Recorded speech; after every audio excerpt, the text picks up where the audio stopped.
자, 다 같이 박수 치면서 찬양해 볼까요?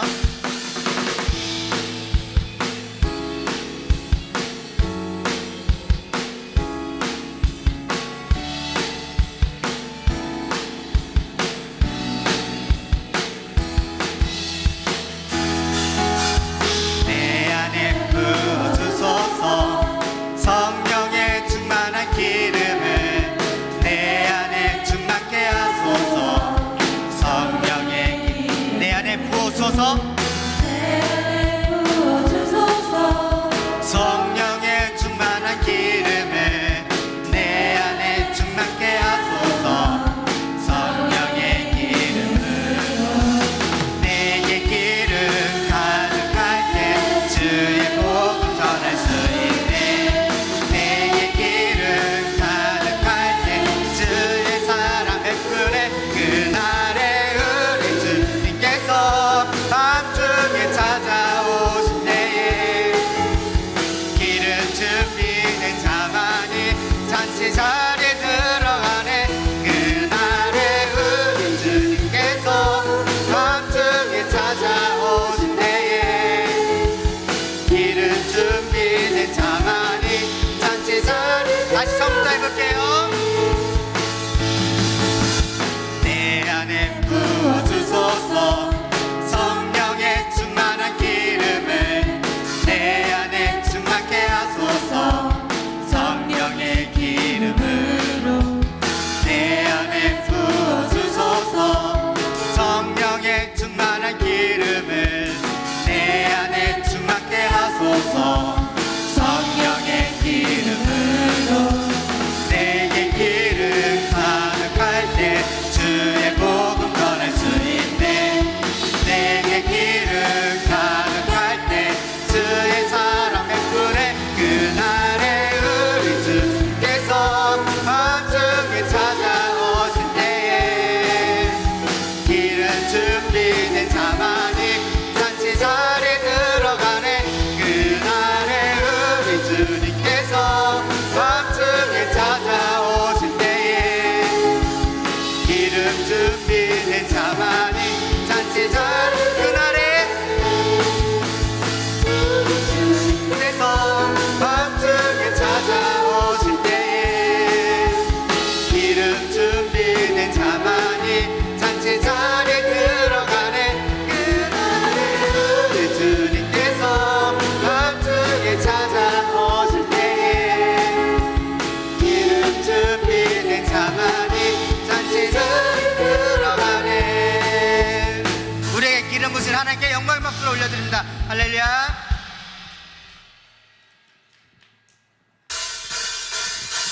다 같이 일어나서 우리 뛰면서 찬양해 볼까요?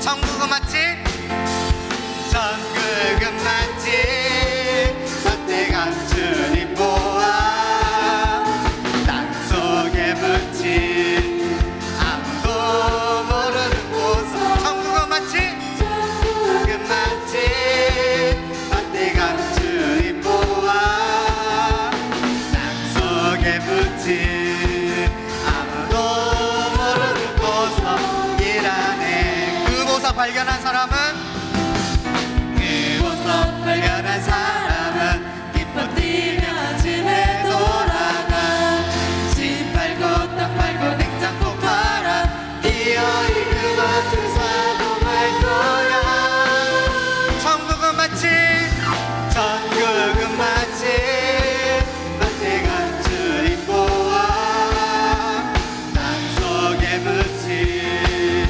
아무도 모르는 천국은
온 땅이여 여호와께 즐거운 찬송을 부를지어다. 기쁨으로 여호와를 섬기며 노래하며 그의 앞에 나갈지어다. 여호와가 우리 하나님이신 줄 너희는 알지어다. 그는 우리를 지으신이시요 우리는 그의 것이니 그의 백성이요 그의 기르시는 양이로다. 감사함으로 그의 문에 들어가 찬송함으로 그의 궁정에 들어가서 그에게 감사하며 그의 이름을 송축할지어다. 여호와는 선하시니 그의 인자하심이 영원하고 그의 성실하심이 대대에 이르리로다. 아멘. 주님, 올 가정의 달을 맞이합니다. 참 감사가 많고 나날이 우리에게 주어지는 달이지요. 어린아이부터 부모님께와 학교의 선생님께 감사의 마음을 표현하는 5월입니다. 꽃 한 송이와 마음의 편지를 써서 그 감사함을 전해 나가지만 진정한 감사는 그 감사를 표현할 수 있는 생명 주신 주님께 얼마나 우리의 마음을 내어드려 보았는지 돌아보게 하여 주옵소서. 어린이 주일을 맞이하여 어린 시절의 우리들의 모습을 돌아보게 하옵소서. 흘러가는 시간 속에 세상의 타성에 젖어 있는 우리인지 주님의 생명으로 보혈로 채워져 있는 우리인지 돌아보게 하여 주심에 감사드립니다. 이 시간 말씀을 마음으로 듣습니다. 주님, 우리 임지용 전도 목사님의 입술에 주님의 권세가 드디어져서 말씀이 선포되어질 때 우리의 마음밭에 우리를 향하신 그 주님의 사랑의 깊이를 더 알아가게 하여 주옵소서며 그 사랑의 도구된 자로서 주님께 감사의 깊이가 더 넓고 깊어지는 시간들로 인도해 주실 줄 믿고 감사드리며 이 모든 간구 사랑이신 예수님의 이름으로 기도합니다. 아멘. 사도신경으로 신앙 고백하시겠습니다. 전능하신 하나님 아버지 하나님 천지의 창조주를 믿습니다. 나는 그의 유일하신 아들 우리 주 예수 그리스도를 믿습니다. 그는 성령으로 잉태되어 동정녀 마리아에게서 나시고 본디오 빌라도에게 고난을 받아 십자가에 못 박혀 죽으시고 장사된 지 사흘 만에 죽은 자 가운데서 다시 살아나셨으며 하늘에 오르시어 전능하신 아버지 하나님 우편에 앉아 계시다가 거기로부터 살아있는 자와 죽은 자를 심판하러 오십니다. 나는 성령을 믿으며 거룩한 공교회와 성도의 교제와 죄를 용서받는 것과 몸의 부활과 영생을 믿습니다. 아멘.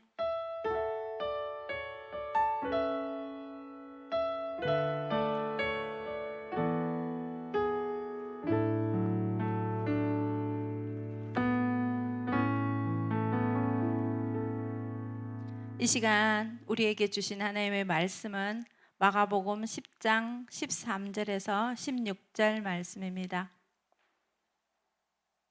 마가복음 10장 13절에서 16절 말씀 교독하시겠습니다. 사람들이 예수님께서 만져주심을 바라보고 어린아이들을 데리고 오매 제자들이 꾸짖거늘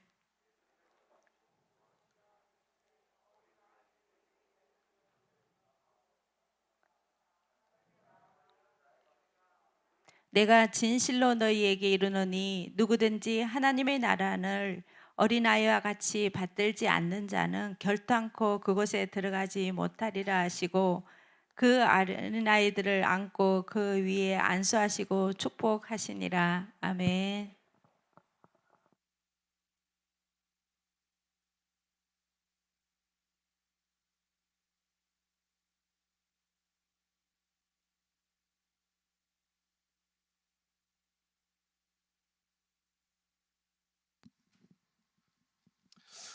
네, 아직도 사실은 전도사라는 호칭이 훨씬 편합니다. 네. 어, 그 흔히 어른들이 아이들을 어린 아이들 또는 청소년들을 보면서 하는 말들 중에 참 요즘 애들은 참 버릇이 없어라는 말씀들을 하시잖아요. 어떻게 생각해요? 여러분 요즘 애들이잖아요, 그죠? 맞아? 요즘 애들인 여러분이 생각할 때 어떻게 맞아요?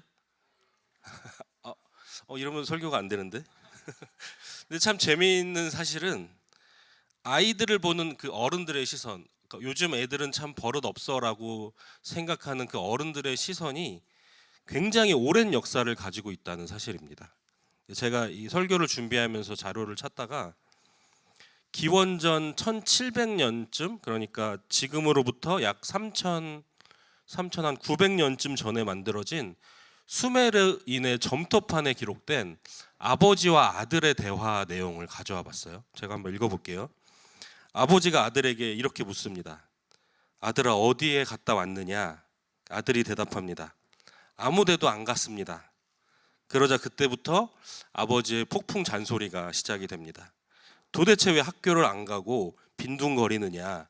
제발 철 좀 들어라. 왜 그렇게 버릇이 없니? 선생님께 존경심을 가지고 항상 인사를 해라.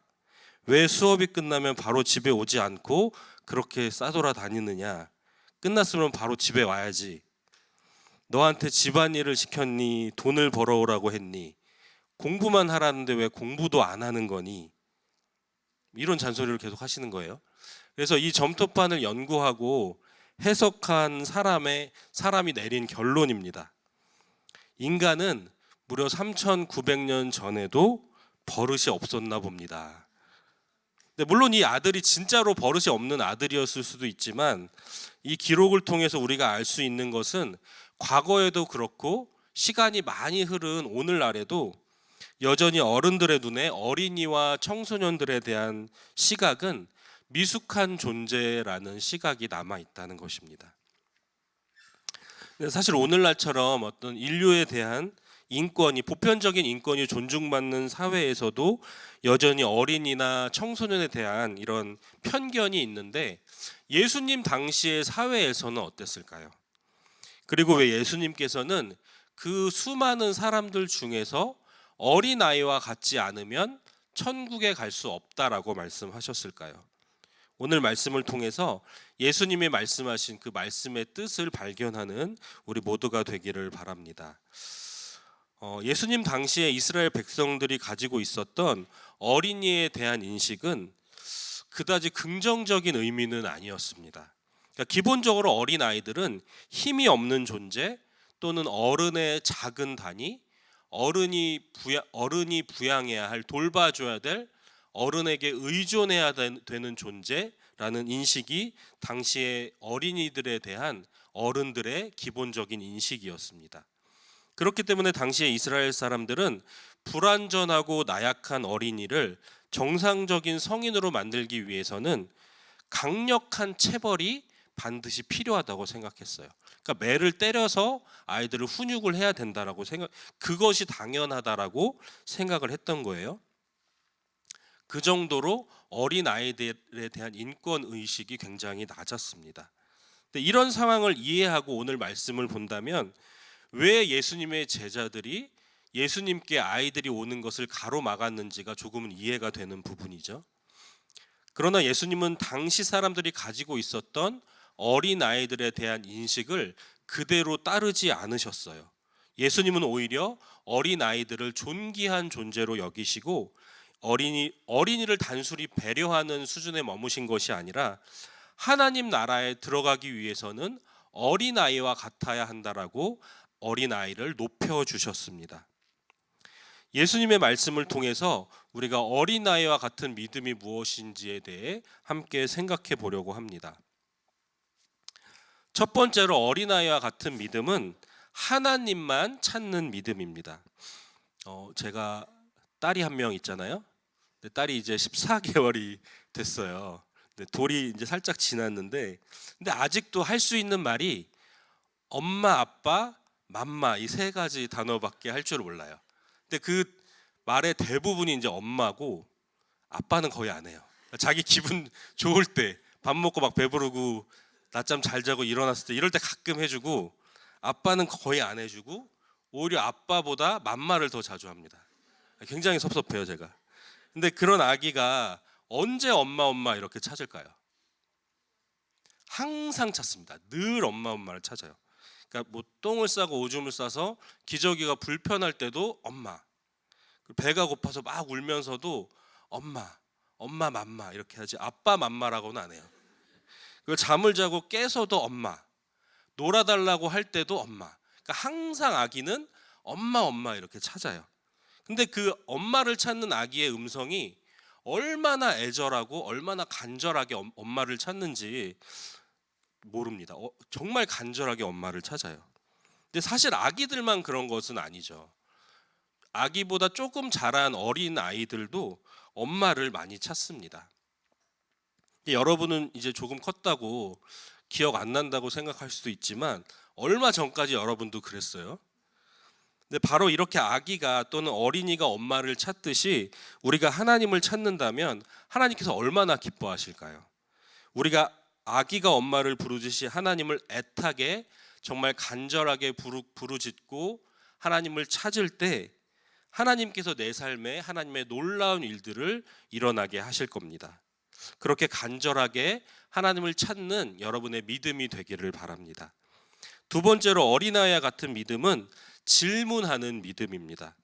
아기가 조금 자라서 말이 트이기 시작하면 바로 시작하는 것이 있습니다. 그게 뭘까요? 네, 질문하는 거예요. 그때부터는 이제 질문 지옥이 열리기 시작합니다. 끊임없이 아이는 질문을 합니다. 왜냐하면 세상에 보는 모든 것들이 다 낯설고 처음 보는 거고 모르는 것이기 때문에 아이에게는 질문할 것들이 사방에 널려 있는 거예요. 엄마, 바다가 뭐야? 아, 바다는 세상의 물이 한 곳으로 모이는 곳이야. 세상은 뭐야? 세상은 지구에 사람들이 사는 곳이야. 아, 그렇구나. 그럼 지구는 뭐야? 이런 식으로 끊임없이 아이들은 질문을 합니다.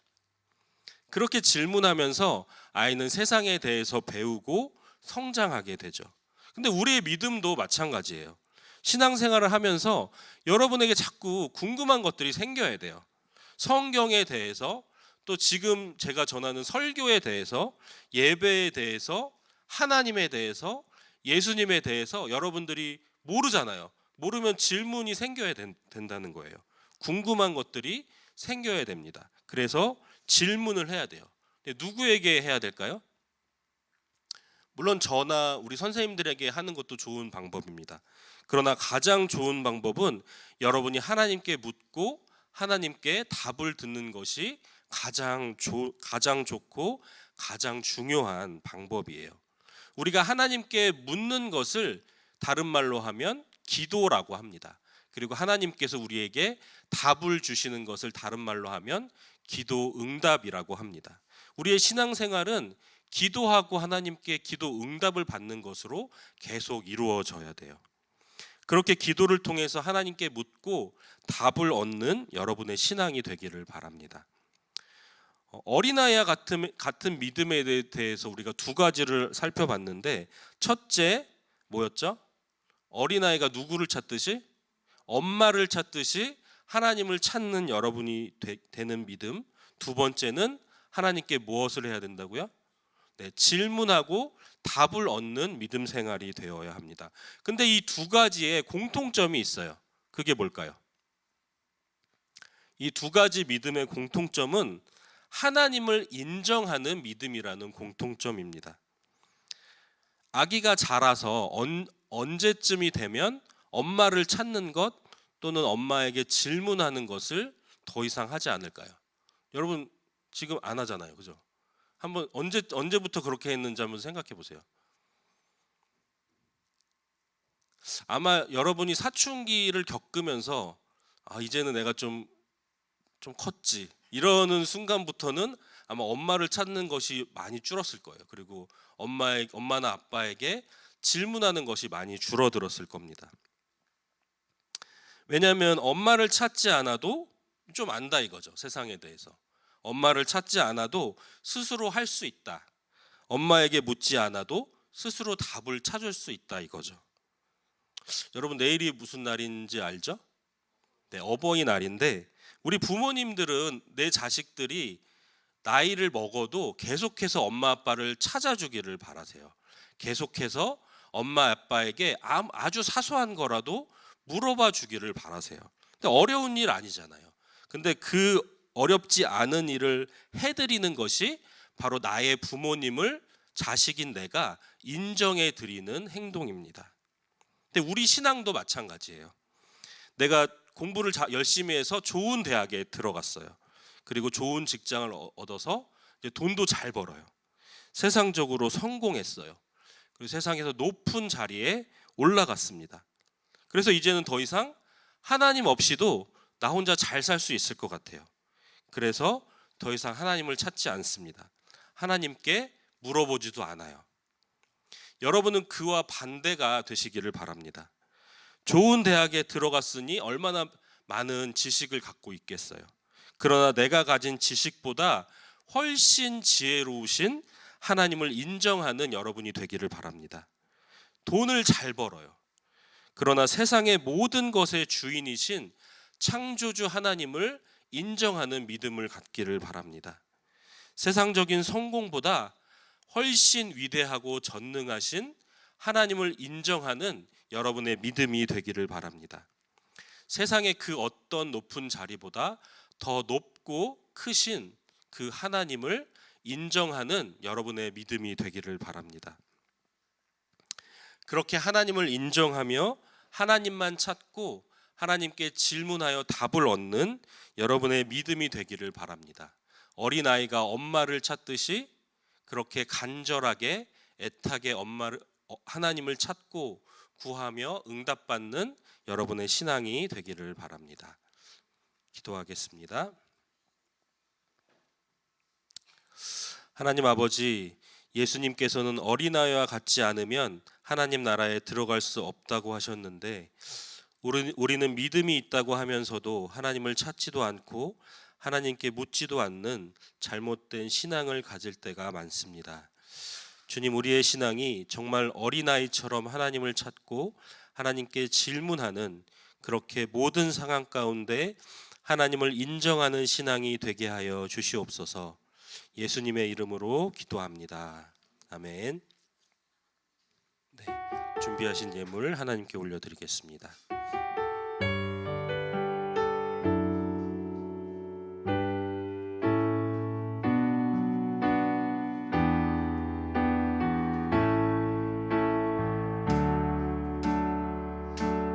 하나님이 원하시는 예배는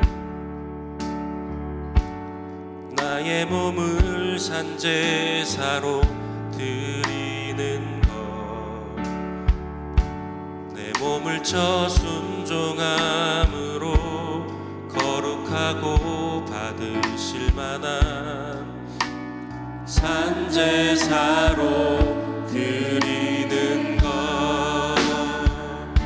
신령과 진리로 드리는 예배는 거듭난 생명으로 주님과 사귀는 삶,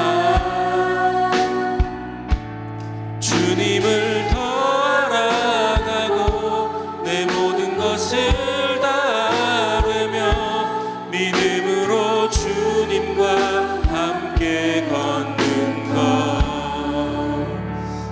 예물 위해서 기도하겠습니다. 하나님 감사합니다. 우리가 주님께서 주신 많은 것들 가운데 작은 것을 구별하여 하나님께 올려드립니다. 예물을 드리는 것도 우리가 주님을 인정하는 것임을 알게 하시고 드릴 수 있는 믿음 우리에게 더하여 주시옵소서. 예수님의 이름으로 기도합니다. 아멘. 네, 축도하겠습니다. 이제는 우리 구주 예수 그리스도의 은혜와 아버지 하나님의 크신 사랑과 성령의 교통하심이 어린아이가 엄마를 찾듯이 하나님을 찾는 믿음, 하나님께 묻고 답을 얻는 믿음 생활 하겠습니다. 다짐하며 머리 숙인 우리 사랑하는 중고등부 친구들, 우리 선생님들 머리 위에 이제로부터 영원토록 함께 하시기를 간절히 축원하옵나이다. 아멘.